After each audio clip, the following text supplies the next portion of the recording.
فیلم جدید زهرا الهام با جمال مبارز که اصلا باورتان نمی شود. زهرا الهام با جمال مبارز چی رابطه‌ای داشته است؟ افشای حقایق و رازهای باور نکردنی زندگی زهرا الهام با جمال مبارز در کشور استرالیا و نشر تازه ترین تصاویر عروسی زهرا الهام در کشور استرالیا. من در این ویدیو پیرامون حقایق همین ماجرا خواهم پرداخت، پس در ادامه با کانال دنیا اینفو باشید.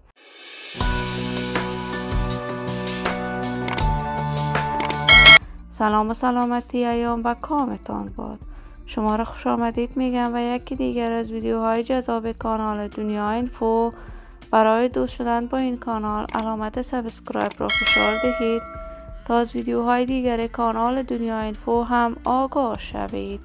زهرا الهام یکی از هنرمندان جوان با استعداد، مقبول، خوش صدا که این روزها نامش در میان هنرمندان جوان افغانستان گل کرده است.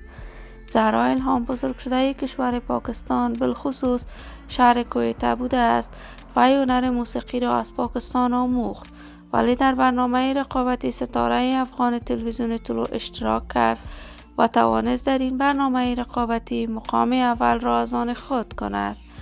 زهرا الهام علاقمندان و طرفداران بیشمار صدایش در سرتاسر جهان بیشمار می باشد و در کشور استرالیا با یک برادرش بعد از تحولات رژیمی زندگی می کند.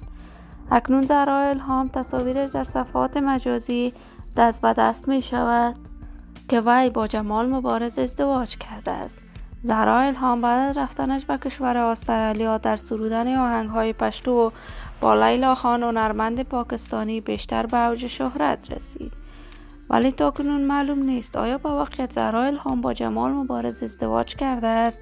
جمال مبارز در کشور استرالیا است و دیر می شود دیگر به کارهای هنریش ادامه نداده است، ولی من آرزوی موفقیت، سعادت و خوشبختی برای اردوی هنرمند جوان و موفق کشور خود از بارگاه عزت الله عزال تمنا دارم. عزیزان و دوستان خوبم، شما هم نظریات نیکتان را در بخش کامنت با من شریک بسازید.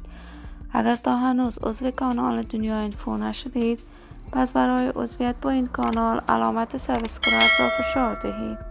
صحت و سلامتی برای هر یک از شما خوبان از بارگاه عزت الله عزال تمنا دارم. تا درود دیگر هر یک از شما خوبان را به الله منان سپرده، موفق و کامیاب باشید.